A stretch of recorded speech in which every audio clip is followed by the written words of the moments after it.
Hey everyone, to give a quick lecture on the importance of clean money versus dirty money. So I was reading in the Talmud, Sanhedrin 110a, and I'll post a link for it.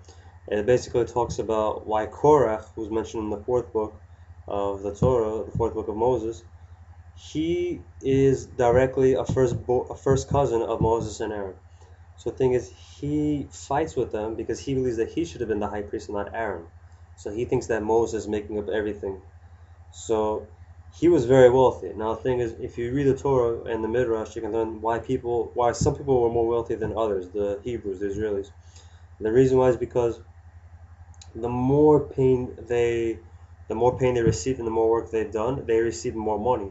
However, if you paid attention, Moses, Aaron, Korah, they're all Levites, and the thing is that from the Levi tribe. And the thing is, Levites did not work during that time because they were saved from one of the rules that Joseph passed during his time.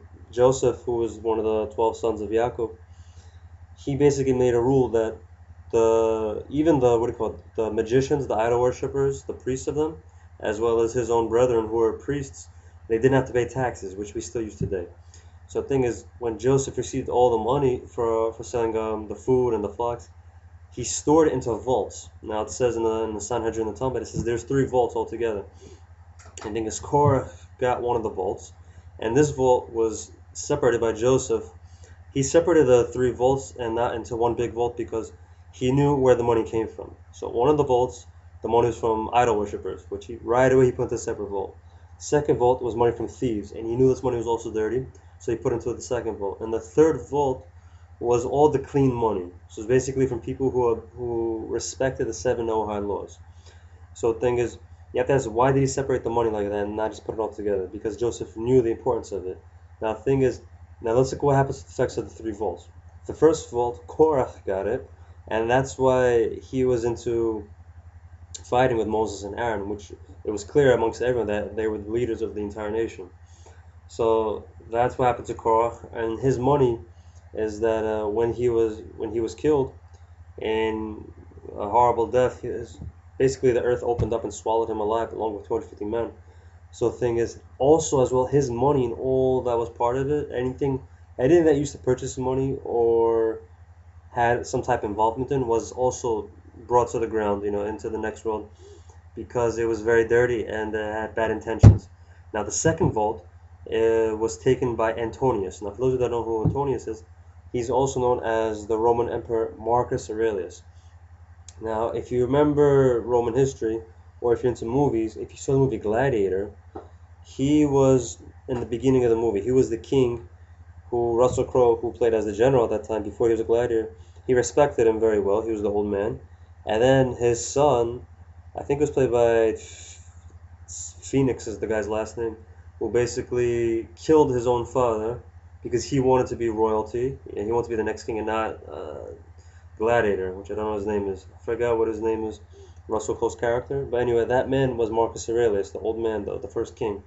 So the thing is, he was a friend with the rabbis. One, I think Rabbi Chaina. I'll find out later, and I'll post it in a link.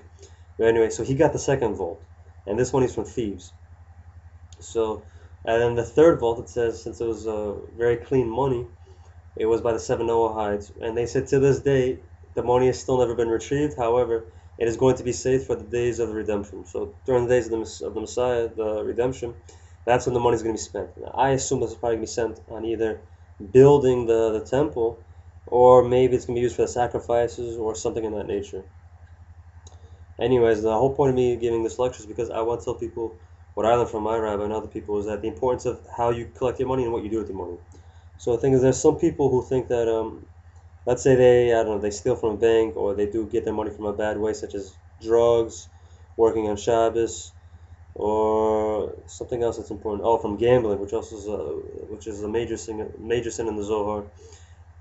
So this money that you get, it's very negative, and what you do with it is also important. So don't think that if you steal and that you're going to give 20% or 10% to charity, it's going to make up for it. Hashem does not like this, and I'm going to post a link or a quote somewhere on this page where you're going to see that when it comes to thievery, it's besides thievery, when it comes to sacrifices, it must be 100% pure. That's why Kohen should do sacrifices and not anyone else.